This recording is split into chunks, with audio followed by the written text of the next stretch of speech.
bienvenue à toutes et à tous. Vous êtes sur Funko Pop Psy et comme d'habitude, je ne suis pas seul et je vais laisser les gens se présenter comme des grands. Funko Pop Psy, juste avant qu'ils se présentent, qu'est-ce que c'est? C'est votre émission qui vous parle d'icônes de l'univers pop, toujours avec des guillemets qui me font un peu frisoter, mais c'est pour aller vite. La première fois, par exemple, on a pris Naruto et Marine qui va se présenter, nous a donné une magnifique métaphore, Naruto thérapeute malgré lui. Donc voilà, on essaye d'analyser des œuvres comme on l'a fait aujourd'hui avec Céleste au travers du biais du prisme psy, et on laisse le gros jargon relou qui tâche à la porte, et on essaye surtout d'échanger avec vous au maximum. Donc c'est pas parce que nous sommes trois psys que tout est forcément indescriptible. Donc vous ne verrez pas Jean-Christophe aujourd'hui parce que monsieur est occupé. C'est Jean. C'est Jean quand tu te veux social. on charrie, c'est peut-être moi, nous, toi et tous ceux qui sont seuls qui finalement font peut-être un peu trop, surtout sur M le Mehdi. Donc n'hésitez pas, si vous arrivez effectivement à nous follow, et pour ceux qui sont en podcast à rejoindre en tout genre. Les mouvements, il y a Olivier qui panique sur la technique, je te rassure, ça va bien se passer, t'inquiète pas. Justement Olivier, bonjour. Bonsoir. Non, c'est pas ça, c'est pas la bonne. Non, c'est pas la bonne émission. Attention. J'inverse tout. Voilà. Oui, on va parler de Céleste pour ceux qui arrivent effectivement dans le chat. Donc évidemment, l'émission sera diffusée également en podcast, mais on prévient celles et ceux qui sont là qu'on va parler de Céleste, à la fois du jeu en tant que tel, mais aussi des sujets qu'il aborde avec un angle psychologique en tout genre. Donc vous allez voir, restez avec nous. On va commencer dans quelques minutes, juste après que soit présenté donc Olivier qui est avec nous, en plus de Marine et moi-même, donc Mehdi de M le Mehdi.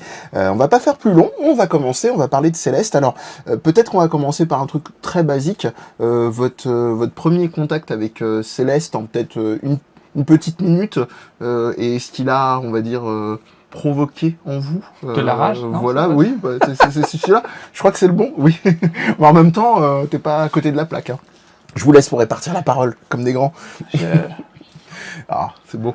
Donc du coup, premier contact, je pense qu'en fait, comme beaucoup de personnes, je l'ai fait surtout parce que j'en ai entendu beaucoup parler. Mais alors, je plaisante en disant rage parce que moi, je suis plutôt quelqu'un de calme quand je joue aux jeux vidéo. J'ai peut-être beaucoup ragé quand j'étais jeune, donc du coup, j'ai usé mon stock de rage, ce qui fait que du coup, moi, je peux recommencer 12 fois, c'est pas grave. Et par contre, petite anecdote, ce jeu m'a permis à apprendre à ma fille que perdre dans un jeu vidéo, c'est pas grave. Parce qu'elle m'a vu tellement perdre, elle m'a demandé d'ailleurs, mais qu'est-ce que tu fais? Je dis, j'y arrive pas. T'es mauvais, papa. Tu sais pas jouer. Et je disais, regarde, tu vois, c'est pas grave, j'y arrive pas, et à force, je vais finir par y arriver. Et donc, je pouvais lui montrer que même si ça faisait 50 fois que tu mourais au même endroit, c'était pas grave et que tu pouvais finir par y arriver. L'important, c'était de garder. De pas casser la manette. De pas casser la manette, parce que sinon, ça marche moins bien. Et ça coûte cher à papa. Mais sinon, voilà, non, mon premier contact, oui, effectivement, un partage entre enthousiasme de retrouver un jeu en pixel art. Même si ça fait pas partie des plus beaux jeux en pixel art que j'ai vu, pour être très honnête. Des problèmes. Non, je sais. C'est subjectif, mais en même temps. Une minute, on a dit, voilà. Cela dit. Et sinon, oui, l'apprentissage de la gestion de la frustration. Voilà. Très très bien. Donc Marine, toi, quel a été ton contact ton premier contact avec Céleste? Oui, du coup, je disais que je rejoignais Olivier par rapport à comment apprendre de ses erreurs pour pouvoir avancer. Et ce que je trouvais agréable dans Céleste, c'est que c'est quand même un univers très coloré, très sympa, avec une musique très agréable. Et que moi, personnellement, en fait, même si je suis morte aussi un nombre incalculable de fois, je trouvais pas que c'était punitif, parce que je sentais que vraiment, en fait, vu que les mécaniques sont très simples, tu peux sauter, dasher, et c'est tout. En fait, t'as pas à te prendre la tête sur mais en fait, c'est quoi la solution? C'est juste une question en effet de timing, de se dire à quel moment tu vas t'accrocher, à quel moment il faut sauter pour éviter tel ou tel obstacle. Donc c'est vraiment, pour moi, c'était vraiment un vrai challenge, mais dans ce côté hyper plaisant, et aussi, je pense qu'on y reviendra, comment le jeu aussi te fait un retour par rapport à ça, à savoir que c'est bien la première fois où un jeu transforme, je trouve, le compteur de mort en un compteur où il dit, en fait, regarde, ça, c'est le nombre de fois où tu as échoué, mais ça montre aussi la persévérance que tu as montré jusque-là pour pouvoir y arriver. Alors on va quand même pour les curieux préciser ce que c'est que Céleste, hein, parce que vous avez un petit extrait vidéo pour ceux qui ne sont pas sur le podcast. Vous pouvez toujours, en plus du podcast, venir jeter un coup d'œil si vous avez la flemme de regarder des sources de votre côté. En tout cas, on va un petit peu décrire ce qu'on voit à l'écran. Olivier nous en a parlé brièvement. Donc on est sur un jeu de plateforme, hein, pour faire simple, dans lequel on incarne une petite une jeune femme, voilà, Madeleine de son nom, qui va dès les abords du mont Céleste, qui est une grande montagne, hein, réputée pour une ascension pas évidente, eh bien comment dire, se retrouver un petit peu, se casser les dents face à la difficulté, donc et même d'ailleurs à l'échec. Vous le voyez, hein, pour ceux qui sont à l'écran, je décris, c'est les toutes premières secondes du jeu. On va vous apprendre une première mécanique qui est une mécanique de dash, c'est-à-dire qui va permettre de vous propulser sur les axes au bas gauche droite et diagonale vers et donc ainsi de prolonger vos capacités de saut. Alors ce qui est très intéressant ici, c'est que si on reste pour l'instant on reste vraiment sur du pur game design du jeu vidéo à proprement parler, on va tout de suite après glisser effectivement sur l'analyse psychologique de manière plus générale, c'est que on vous confronte, comme le disait autant Marine qu'Olivier, à un échec, mais de manière très souple, c'est-à-dire c'est un moment où on voit qu'on a raté et on ne nous confronte pas effectivement à la violence de l'échec par un écran noir, une explosion de notre personnage, devoir redémarrer. On nous met en pause et on nous pose la mécanique effectivement qui est celle du dash, hein, donc de la propulsion, comme vous avez vu pour ceux qui effectivement sont en live et voient ça en vidéo. Et c'est intéressant parce qu'on a vraiment notre personnage. Ça c'est un tout petit détail, hein, c'est là où c'est la beauté du pixel art. Voilà, on glisse ensuite, hein, l'ouverture est vraiment une très bonne exposition au jeu. Là il nous a skippé violemment l'écran de Céleste qui apparaît normalement. Et si vous regardez bien, pour ceux qui sont face à leur vidéo, qui écoutent pas en faisant la cuisine, mais on vous en voudra pas, on sent que le personnage de Madeleine est un peu haletante, et c'est intéressant par rapport à ce qu'on va dire un peu après. On peut se demander, est-ce que c'est l'angoisse d'avoir failli chuter, ou est-ce que c'est autre chose? On y reviendra après, justement, de ce côté-là. Donc on va revenir effectivement sur la discussion à proprement parler, et après vous avoir un petit peu introduit le jeu, on va essayer d'évoquer de quoi il est question. Donc Madeleine n'a fait pas cette ascension par hasard. Je ne sais pas si un ou une de vous deux veut prendre le relais là-dessus, sur pourquoi est-ce que Madeleine décide dès le début du jeu de faire l'ascension de cette fameuse montagne qui est Céleste. Moi, je veux juste faire mon casse-pied. C'est enfin, juste rebondir sur ce que tu disais et sur le fait que le jeu ne te Sanctionne pas. te sanctionne pas et te fait pas sentir coupable d'avoir échoué. Parce que comme on parle d'un jeu qui parle effectivement de dépression, de dépassement de soi, de remise en question aussi, je trouve que c'est un jeu extrêmement bienveillant et que ça fait beaucoup le parallèle justement avec la thérapie en fait. Hein. La thérapie, c'est, comme je dis souvent, faire une thérapie, c'est accoucher de soi-même au ralenti et sans péridurale, donc c'est pas forcément une sinécure, mais c'est quelque chose qui nécessite d'être dans un cadre extrêmement bienveillant. Et je trouve que ce jeu arrive bien à te dire, ok, c'est dur, c'est normal, tu n'y arrives pas du premier coup, c'est normal, mais ok, avance à ton rythme, sois bienveillant envers toi-même. En tout cas, le jeu, lui, il est avec toi en tant que joueur. Oui, c'est Voilà, il y a cette dimension avenante assez bienveillante. Hein. Vous voyez, non pas en pixel art, mais en illustration à présent à l'écran, le personnage de Madeleine. Est-ce que tu voulais rajouter quelque chose par rapport à ça, Marine? Surtout maintenant qu'on t'entend.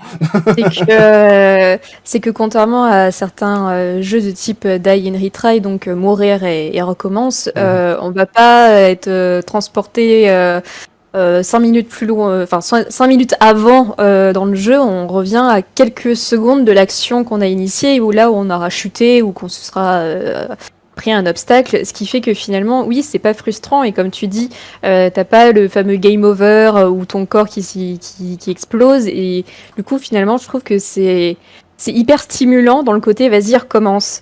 C'est que là, tu vois, t'y es presque, t'es au bon endroit, mais t'as loupé de quelques petites secondes, par exemple, ou essaie de revoir un petit peu par où tu peux aller. Donc finalement, pour moi, c'est de par son gameplay, son game design, c'est vraiment une invitation à recommencer à chaque fois. Alors justement, on va laisser un petit peu tourner le jeu à mesure qu'on parle, on décrira à l'occasion, mais on rassure celles et ceux qui seront sur le podcast, ça viendra pas gâcher la qualité d'écoute du jeu. Alors il y a une thématique qui va assez vite ressortir, alors que vous êtes en train de voir la progression donc de Madeline. Il y a un élément aussi assez emblématique qui sont ces fameuses fraises, qui sont des éléments bonus. Vraiment, là aussi, on est dans quelque chose qui va pas venir vous sanctionner sur la progression, etc. Et on a des éléments en termes de game design pur qui sont très vite reconnaissables, très vite repérables et simplement d'ailleurs, vous avez ce fameux dash d'ailleurs qui était représenté, si vous avez vu au tout début, par un petit oiseau bleu et le dash en lui-même laisse la trace d'ailleurs de plus une espèce de permanence rétinienne du personnage de Madeline. Et c'est pas par hasard que dans le jeu, Madeline, lorsqu'elle utilise ce dash, a les cheveux bleus. Donc en gros, c'est une manière, vous allez vite le comprendre, parfois malheureusement avec violence, que une fois que vous avez les cheveux bleus, vous ne pouvez plus utiliser ce dash. Donc voilà, il y a plein d'éléments, il y a plein de très jolies trouvailles effectivement de game design qui viennent vous faire comprendre ces choses-là. On a les petits éléments un petit peu qui viennent de la BD aussi, avec les petites gouttelettes de sueur lorsque vous êtes accroché, qui vous font comprendre à un moment que ça commence à devenir pénible de rester justement accroché, etc. Donc voilà, il y a plein de petites bricoles comme ça qui déjà font que le jeu est très très bon.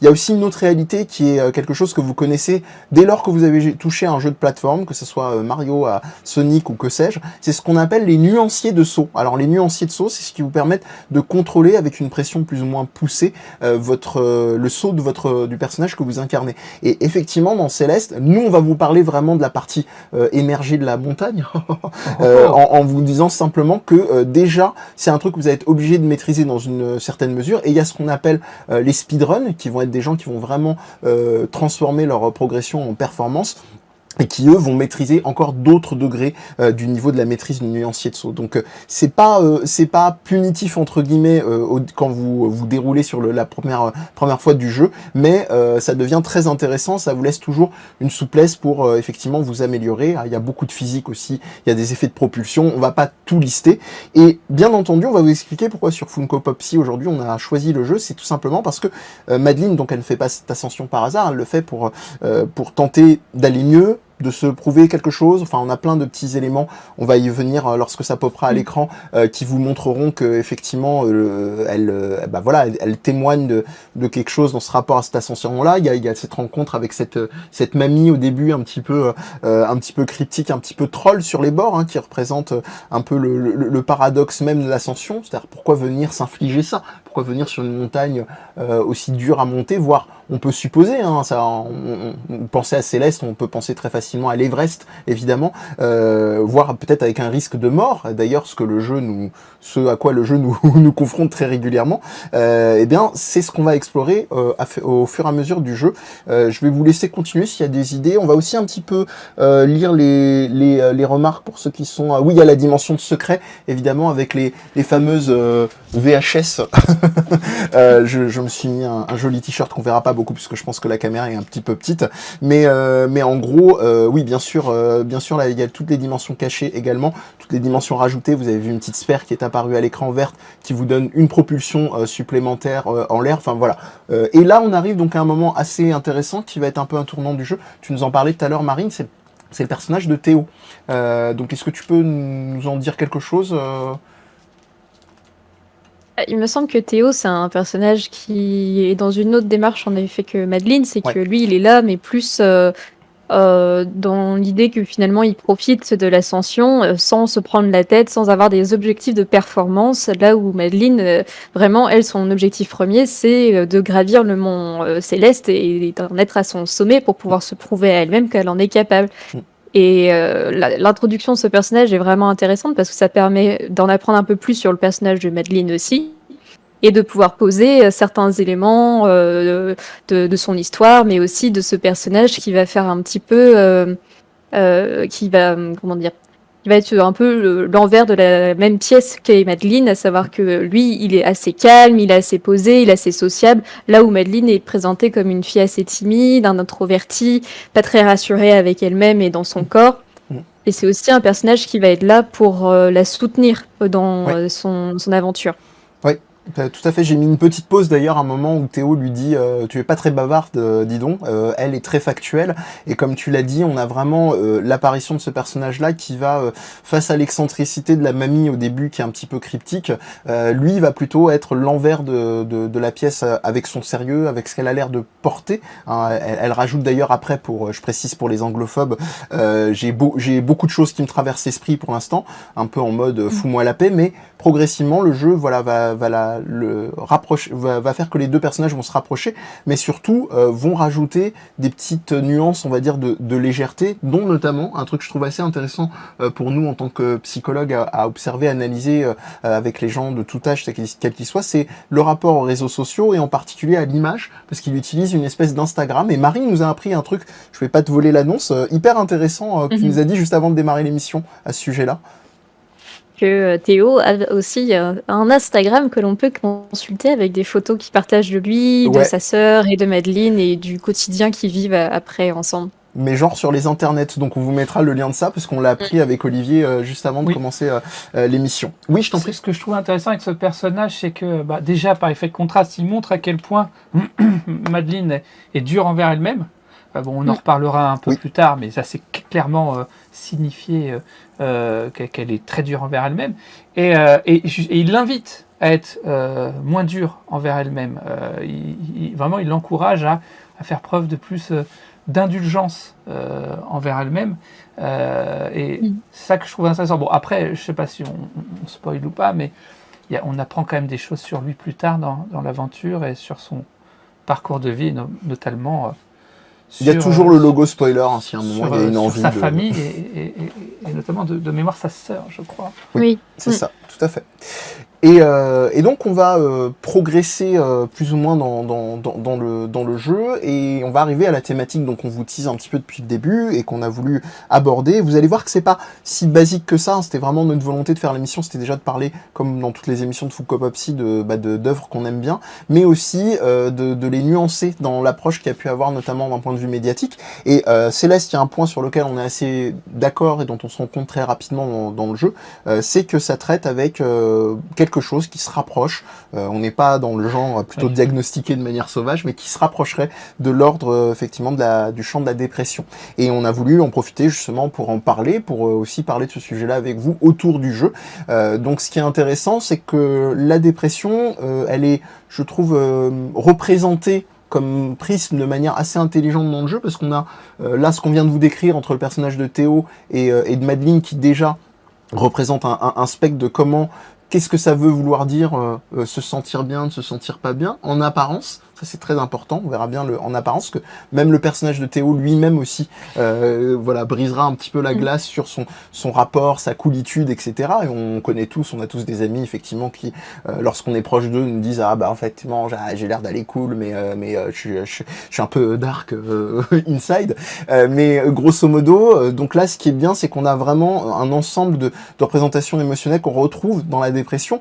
Il y a ce qu'on appelle, là le personnage de Madeleine, ce qui est intéressant, c'est qu'elle brise un des symptômes qu'on retrouve souvent dans la dépression, c'est la dimension on va dire d'émoussement, de ralentissement de l'élan moteur. C'est-à-dire en général, quand on est atteint de dépression, on va souvent avoir du mal à se tirer du lit, mais encore plus que genre aller à un boulot qu'on n'aime pas, hein. Là, on parle vraiment de choses qui sont contraignantes. Il y a quelque chose presque d'un mal-être généralisé, d'un vague à l'âme très très poussé. Donc on a cet élément-là, et là le jeu on va dire s'en défait, parce que le truc initial, c'est on est dans un jeu d'action, on est dans un jeu de plateforme et on fait une ascension. Alors c'est là justement où je trouve, on en parlait il n'y a pas longtemps en off, je trouve que le jeu dans son approche métaphorique est hyper intéressant.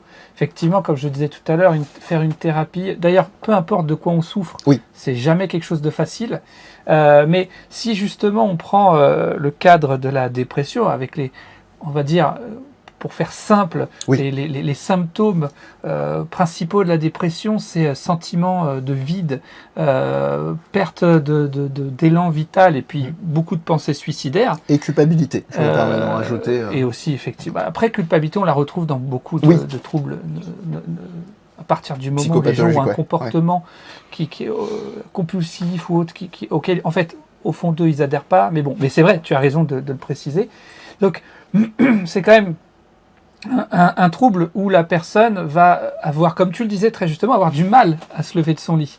Et c'est vrai que quand on va accompagner une personne en dépression, on va justement faire attention à pas trop attendre, entre guillemets, d'elle, à pas trop vouloir aussi la pousser. On ne dit pas à un dépressif, allez, mets-toi un coup de pied au cul, ça va te faire du bien, quoi. Par exemple, parce que tu parlais de culpabilité, c'est le meilleur moyen de faire culpabiliser une personne qui est dépressive. Ouais, on en parlait dès la première émission avec humour. Un pro tips à vous donner, si vous avez un ami, un proche que vous soupçonnez de pas aller super bien dans sa vie, dépression ou pas, ne lui dites pas, t'inquiète pas, ça va aller mieux. Voilà, ou par exemple, ce genre, qui peut être très bienveillant dans l'approche, mais qui est très maladroit.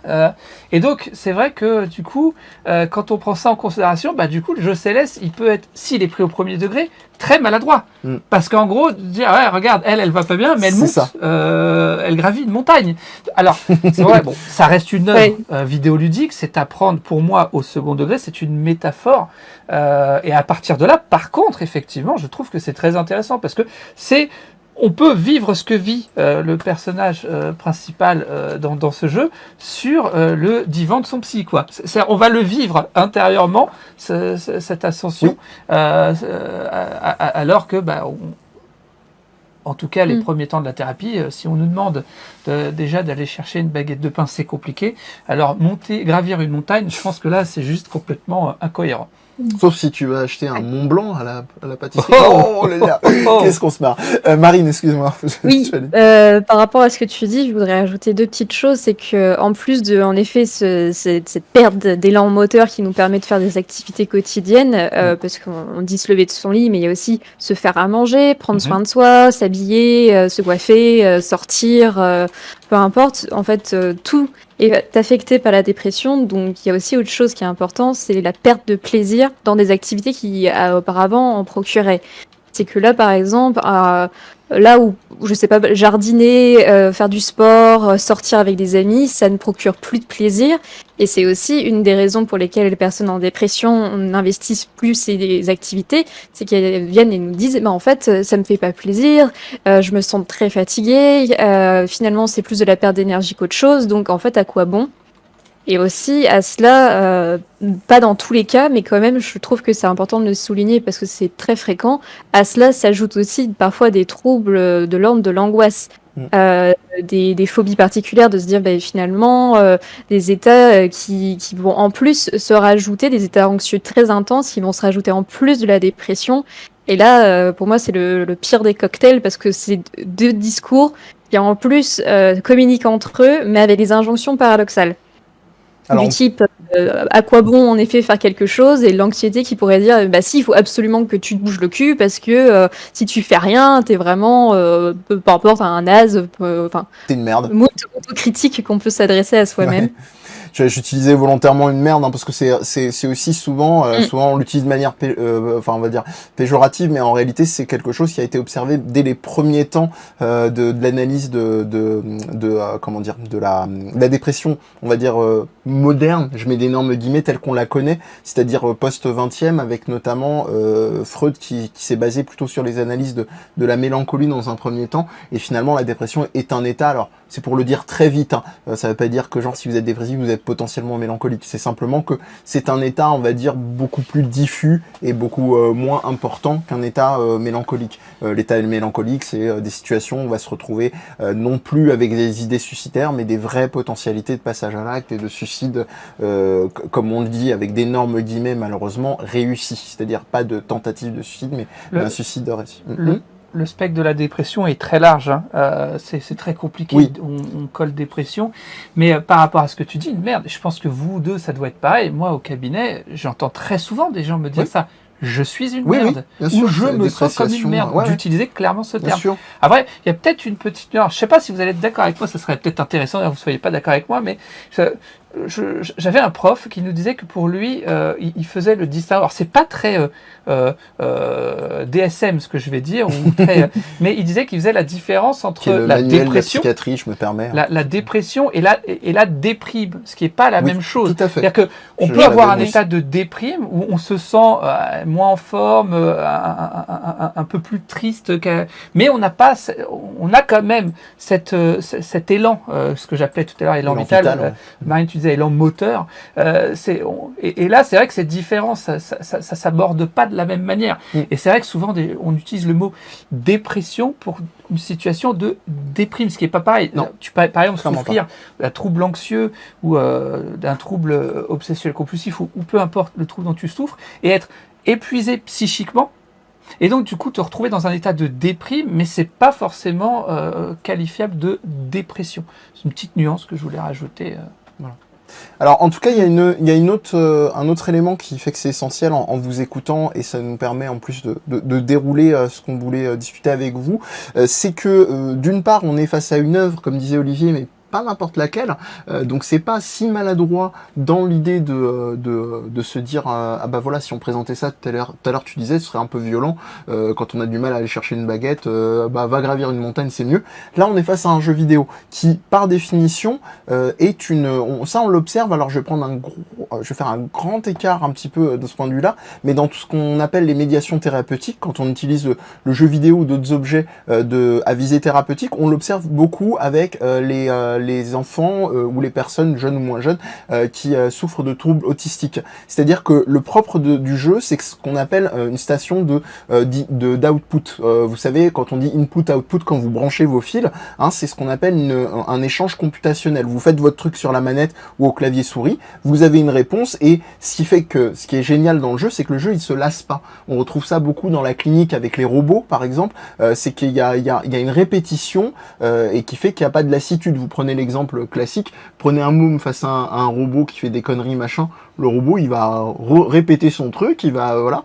Vous prenez des parents, au bout d'un moment ils pètent un boulard quoi. Donc voilà, c'est un peu pour vous donner l'idée. Et là, le fait que ce soit un jeu, c'est pas si violent que ça, et c'est d'autant moins violent que, je vais revenir à du game design, Céleste propose plein d'options qui permettent en fait d'affiner le degré de difficulté, je dirais. Il y a des ralentissements, effectivement, on peut ralentir l'action, on peut vraiment réajuster à sa sauce. Alors peut-être le seul micro défaut en termes d'interface que je proposerais à ça, c'est que d'avoir mis un truc aussi génial et pas l'avoir posé suffisamment clairement dans les options ou avec des petits messages.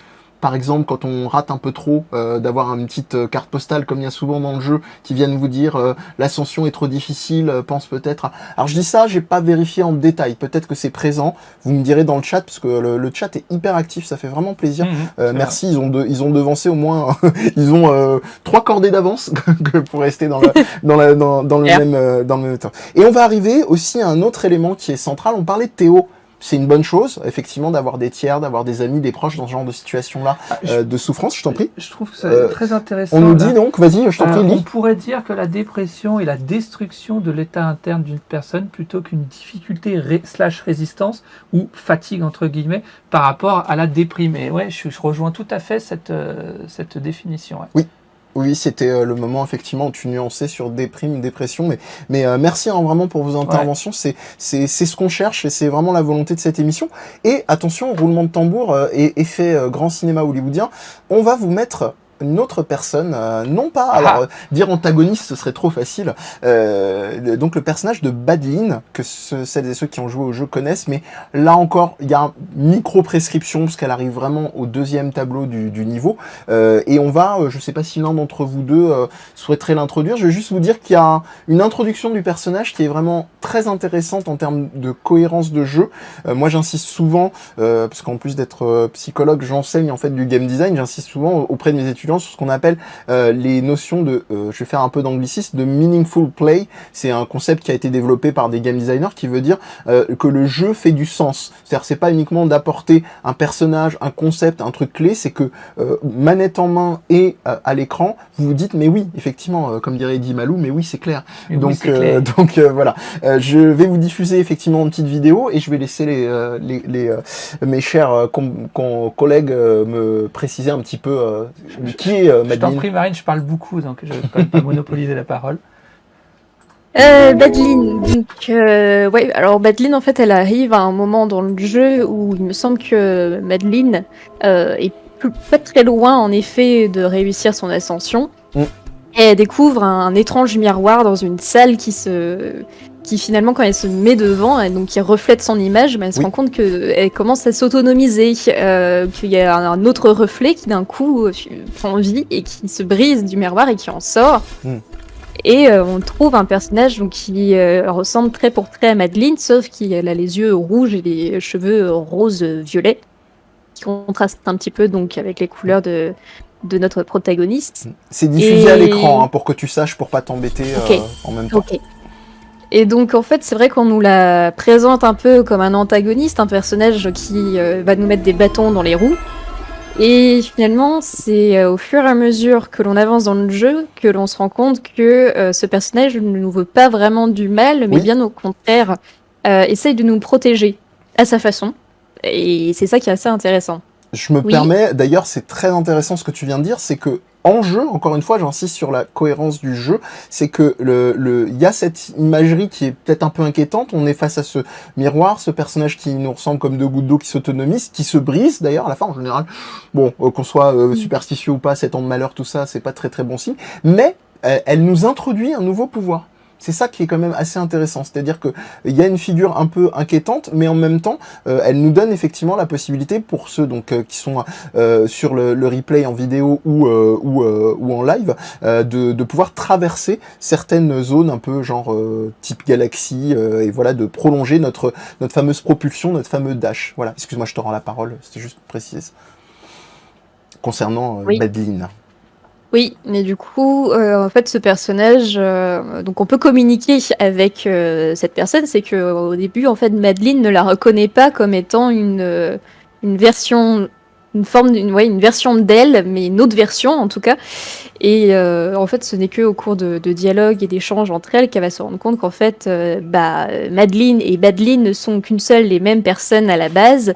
Mais on peut dire que Badline, en fait, elle incarne tout ce qui pour moi persécute dans la dépression, à savoir justement tu vas pas y arriver, à quoi bon, ça sert à rien, donc finalement elle est là dans l'idée, elle propose tout de suite en fait à Madeleine, mais ça sert à rien ton ascension, qu'est-ce que t'as à te prouver, vas-y on rentre chez nous et puis on n'en parle plus.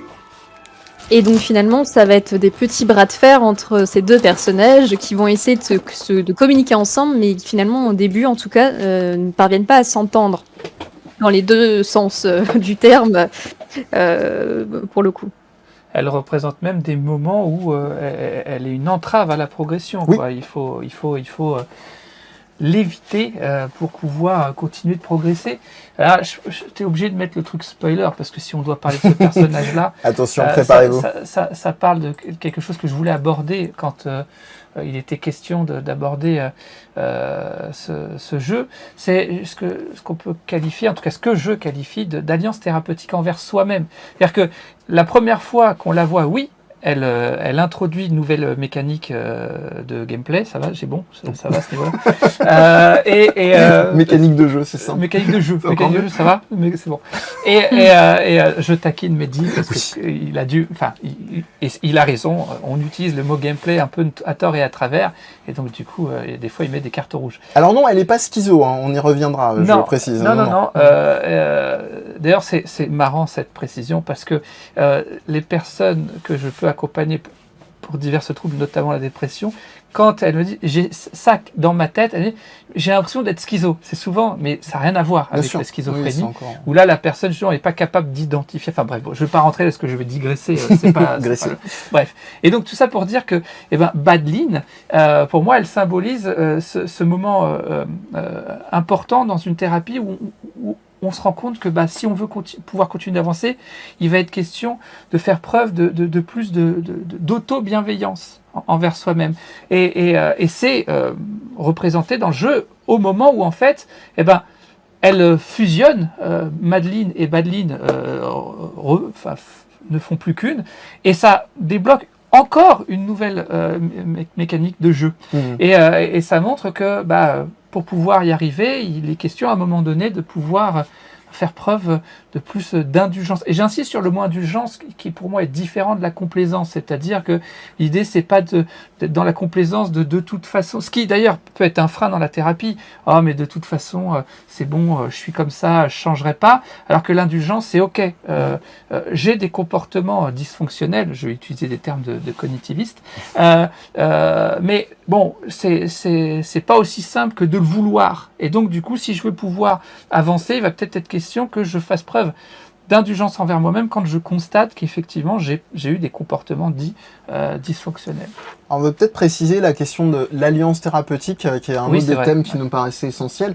C'est ce moment dans lequel vous allez, tout est dans le terme, hein, ça paraît sorcier, il y a beaucoup de syllabes, mais c'est très simple. En gros, c'est ce moment où vous allez faire la démarche de rencontrer un professionnel, psychologue, psychiatre, psychothérapeute, psychanalyste, et que vous allez donc amorcer une démarche de soins. Je dis volontairement soins parce que il y a autant d'approches que de professionnels et de méthodes qui vous conviendront ou pas à vous. Et ce qui est très important, on le répète beaucoup, enfin je dis ça, comme on se parle souvent, j'ai l'impression qu'on a plein d'émissions au compteur, c'est que la deuxième, mais on le répétera jamais assez. On parlait de culpabilité tout à l'heure, ce qu'il faut retenir pour vous ou pour des proches qui pourraient souffrir de ça, ce n'est jamais de votre faute en fait. S'il y a quelque chose qui ne va pas dans cette alliance, beaucoup de gens ont tendance à dire non mais de toute façon ça n'allait pas, si ça ne va pas avec ce professionnel-là, c'est que ça vient de moi.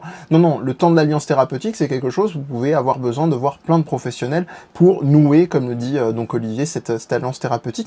Et ce qui est très intéressant d'ailleurs, oui, je t'en prie, oui, tu voulais peut-être souligner un commentaire. Je te laisse finir, je te dis, c'était juste un point. Oui, ça peut que te parler, je vois le début du commentaire. Ça serait intéressant de revenir sur ce commentaire, mais excuse-moi, j'aurais pas dû le signifier. Je t'en prie. Et ce qui est très intéressant, moi je trouve, de raccord dans le jeu aussi, et je vais revenir encore à du game design, et c'est là où c'est pas un hasard si on peut utiliser le jeu vidéo comme outil thérapeutique, c'est que le jeu, en général dans les jeux vidéo, le motif, le trope comme on dit, de l'alter ego auquel on se confronte, c'est souvent la bagarre. On y va, on doit le défoncer et pour pouvoir progresser, etc.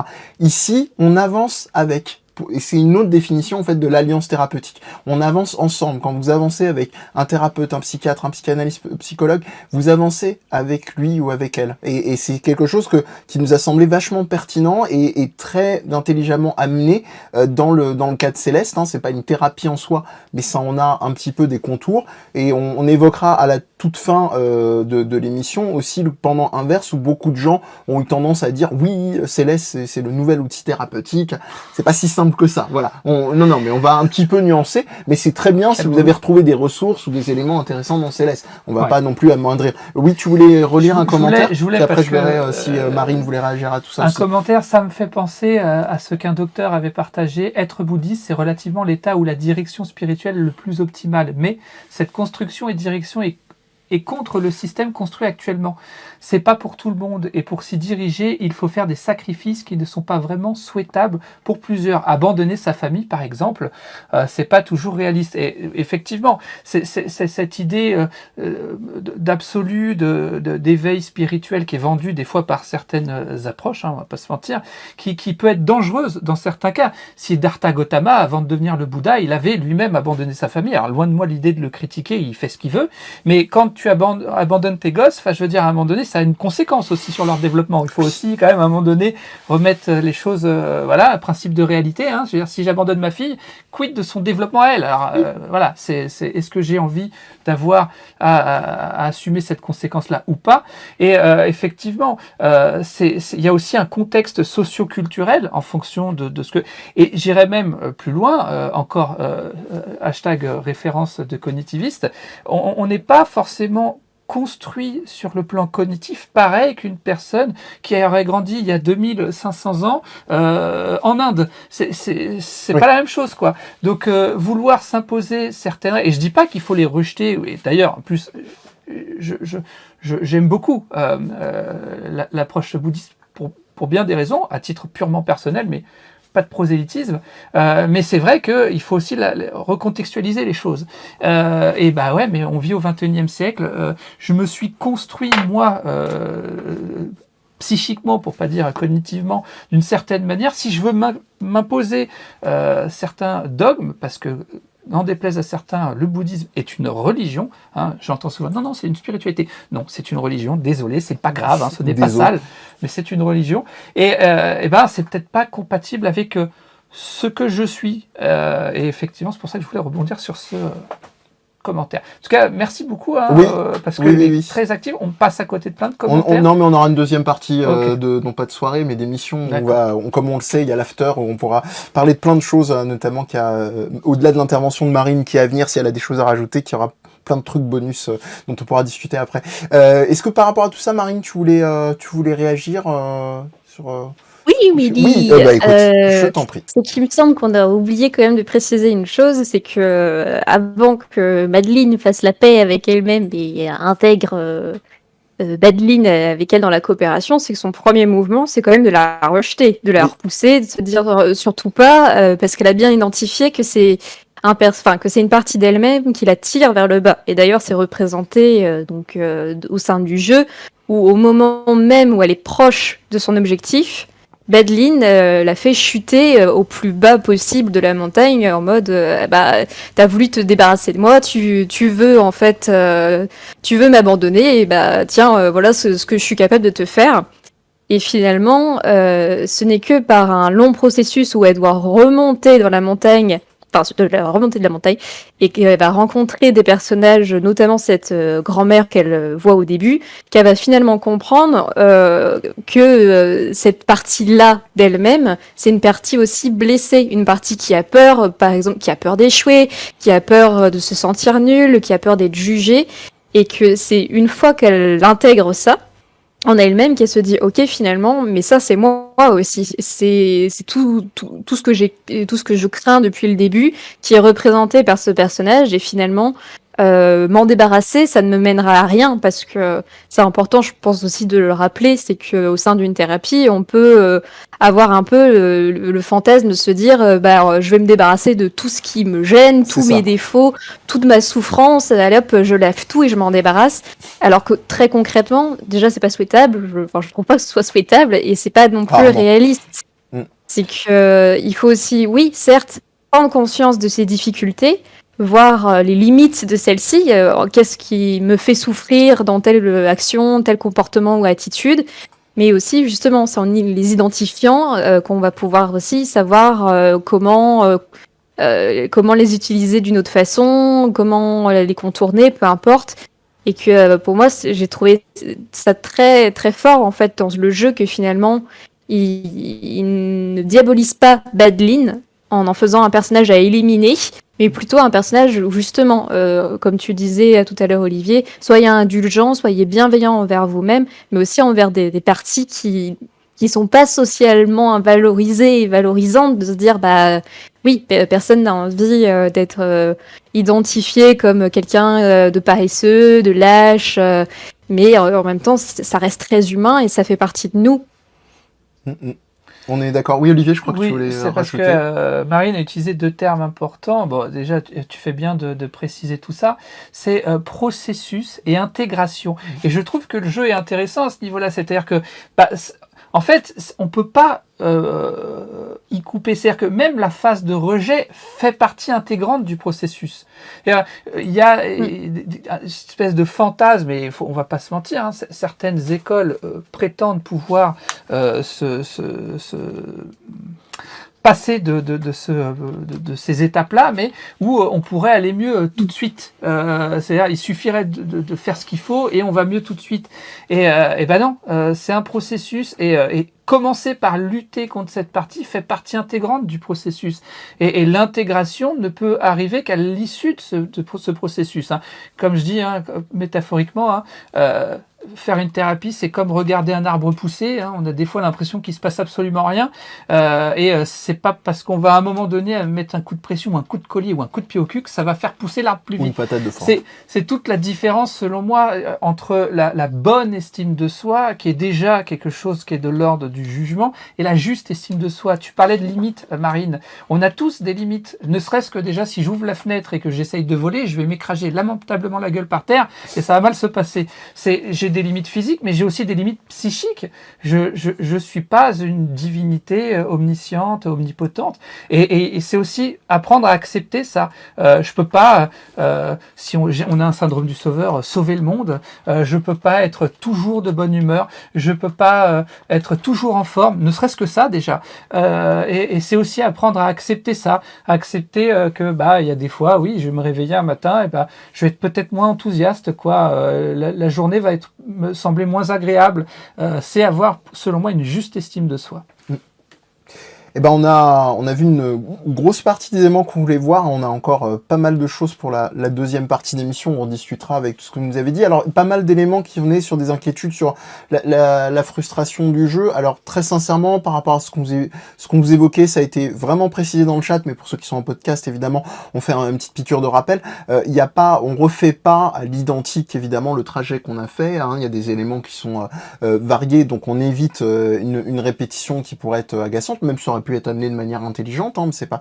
En tout cas, le jeu amène vraiment. On parlait aussi d'Hades, par exemple, en termes de frustration, et en termes aussi de ce qu'on appelle des boucles de gameplay.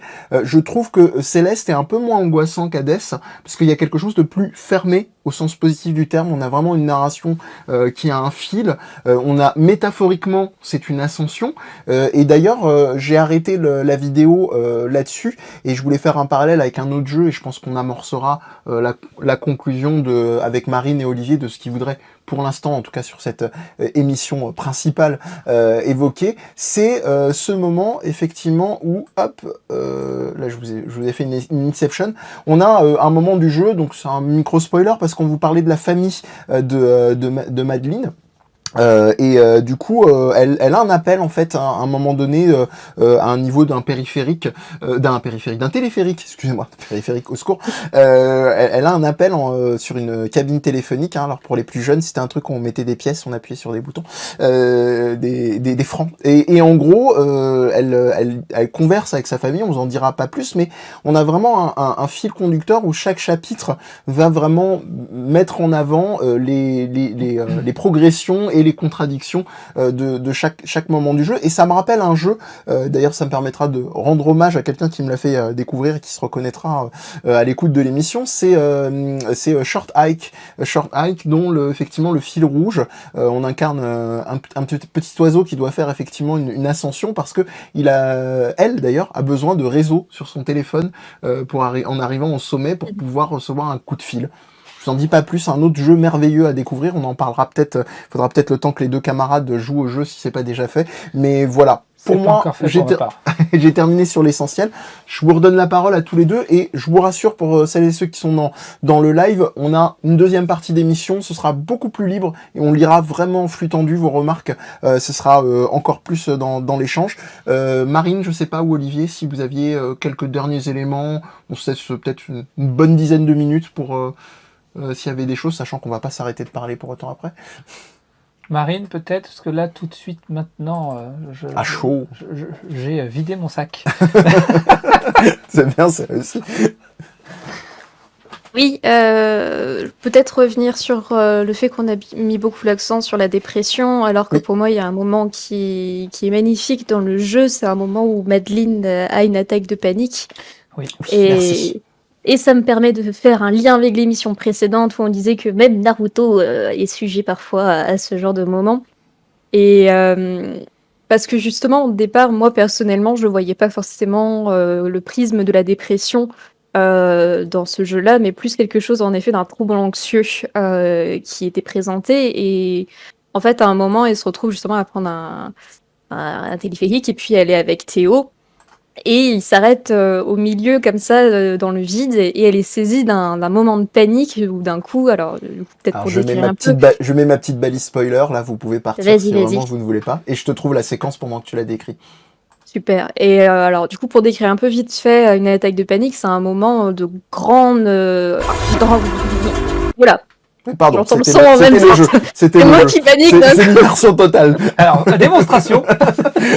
Ah non, ne faites En pas. fait, c'est un gros moment d'angoisse qui arrive très rapidement et très fort. Donc, c'est un pic qui est très intense et qui s'accompagne de tout un tas de sensations physiques et psychiques très désagréables. Donc, ça peut être des palpitations, le cœur qui bat très vite, le fait de se mettre à suer, d'avoir des maux de ventre. Et c'est accompagné aussi d'idées très violentes où on peut avoir peur de devenir fou, la peur de mourir subitement. Donc c'est vraiment un moment de détresse intense. Et elle se retrouve en fait à perdre les moyens en fait d'elle-même. Et il y a donc Théo qui est là et qui l'accompagne dans un moment où il dit voilà, j'entends bien que pour toi ça va pas, on va respirer ensemble, je te donne une petite technique. Et cette technique est symbolisée par une petite plume où en fait elle doit calquer sa respiration pour faire ce qu'on appelle de la respiration abdominale, où en fait c'est par le ventre qu'on va se mettre à respirer et pas par les poumons ici, qui permet en fait d'activer en termes biologiques le système parasympathique qui en fait va se mettre à court-circuiter en disant un peu l'adrénaline et le chemin de l'angoisse pour physiquement pouvoir s'apaiser. Et bon, j'arrête de blabler là-dessus, mais pour dire qu'en fait, j'ai trouvé ça vraiment génial de pouvoir représenter dans un jeu un moment d'angoisse avec en plus une petite technique qui paraît toute bête hein, comme ça, mais en fait qui est aussi très pratique dans le concret. Et que du coup, pour moi, ça m'a fait très plaisir de voir ce moment-là. Alors, Ouais, de mémoire, par contre, je trouve que... Alors, c'est peut-être mémoire qui me fait défaut, mais justement, on ne met pas assez l'accent sur le fait de respirer de manière abdominale, parce que, comme tu le disais, tu le précisais, hein, respirer au niveau claviculaire, c'est ce qui se passe, et d'ailleurs, c'est ce qui fait que le souffle est plus court, bien souvent. Il y a ce symptôme-là, l'impression de la respirer. Ça peut même aller jusqu'à avoir l'impression qu'on va mourir, là, comme ça, dans l'instant. C'est quelque chose qui est très, très envahissant et difficile à vivre. Mais effectivement, moi aussi, je m'étais fait cette remarque-là, que c'était intéressant quand même d'aborder ça. Et comme tu disais, oui, ça peut paraître bête de se dire je vais faire une respiration abdominale, comme quoi des fois, il suffit... de pas grand-chose. Il a fallu donner un nom à cette technique. On parle de cohérence cardiaque, parce qu'à un moment donné, si on donne pas un nom aux choses, c'est pas bon. On panique, justement. Mais alors qu'en fait, c'est une respiration abdominale, quelque chose qui... Et en même temps, non, mais il y a Marine pour donner le vrai nom aux vraies choses, donc c'est bon. Je me rappelle une personne que j'accompagne, était partie voir en parallèle de mon accompagnant une sophrologue, et la sophrologue un jour, il m'avait rapporté ça, j'avais trouvé excellent cette remarque qu'elle lui avait fait. Elle lui enseignait des techniques de respiration, et d'ailleurs une personne qui souffre d'un trouble anxieux, donc et il lui a dit mais je vais quand même pas passer ma vie à... Et elle lui a dit à quoi? À respirer. Alors que, bah, oui, voilà. Oui, si, on a besoin de respirer. Oui.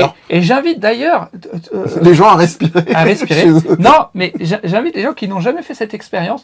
Quand vous avez ne serait-ce que, sans parler d'attaque de panique, hein, ne serait-ce qu'une émotion vive qui vous prend, que ce soit de la tristesse ou de la peur ou même de la colère, à observer, si ça vous traverse l'esprit à ce moment-là, comment se passe votre respiration. Et bien souvent, en fait, on se rend compte que la respiration, elle est complètement bloquée, voire très limitée. Et que respirer, ça peut permettre à une émotion, comme moi je le dis, de se liquider. Alors, le but, c'est pas d'avoir le contrôle sur ces émotions. Je suis pas en train de dire qu'après, on n'a que des bonnes émotions. Bien sûr. Mais c'est de se dire, ok, des fois, en fait, ce qui est douloureux, c'est la lutte inconsciente qu'on a avec ce qu'on ressent, et que des fois respirer, ça peut paraître con parce que respire, non, c'est pas une injonction, mais se concentrer sur sa respiration, ça peut soulager. Alors je vais simplement compléter et conclure avant qu'on ait la discussion un petit peu plus libre qu'on vous disait sur la deuxième partie de l'émission.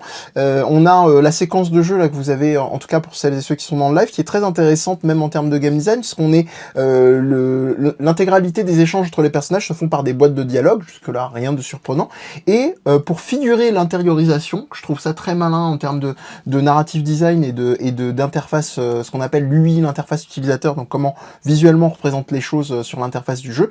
Là, on enlève la boîte de dialogue. Je vais vous faire un peu de traduction pour les anglophobes, comme je disais tout à l'heure. Et on a Théo, comme nous disait très bien Marine, qui lui dit imagine-toi donc une plume qui est en train de flotter face à toi. Et ce qui est génial, c'est que juste avant Théo, c'est un petit détail, hein, c'est vraiment du truc symbolique, analyse de psy, mais lui dit c'est une technique que m'a passé mon grand-père. Donc il y a quelque chose, c'est intéressant aussi sur la transmission de simplement donner l'élément, la technique, etc. Donc et là donc on va avoir effectivement une dynamique de jeu avec un gameplay dédié du coup avec la plume qu'il va falloir parvenir à maintenir dans un cadre pour pouvoir qui va venir symboliser le fait de se refocaliser, se recentrer sur soi-même. Je trouve que c'est vraiment brillant, c'est très simple, mais c'est vraiment brillant, surtout dans la façon dont c'est amené et globalement mis en scène. Et un dernier élément, donc avant de conclure et donc de discuter, comme on dit depuis tout à l'heure, encore plus interactivement sur le chat, il y a une réalité dans les rappels que vous pouvez faire aux gens qui ont une attaque de panique. Au-delà de la respiration, c'est des éléments très factuels, très concrets. Quel est votre nom? Quelle est la date du jour?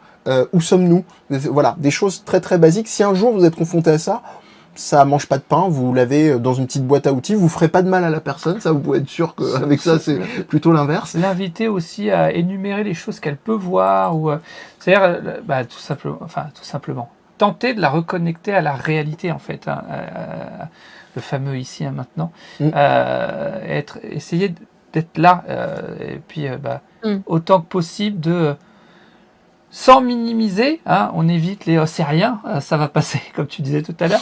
Mais en même temps, après, ça peut être impressionnant, une attaque de panique. Hein. Je peux comprendre que ça déstabilise, mais justement, sans non plus dramatiser. Oh là là, disons que t'as pas l'air d'aller, là. Ouais. T'es tout pâle. Voilà, c'est ça. C'est le fameux. En plus, c'est pas très inclusif, hein, par les temps qui courent, et tout blanc, n'importe quoi. Donc, il fallait évidemment, pour détendre l'atmosphère, une bêtise.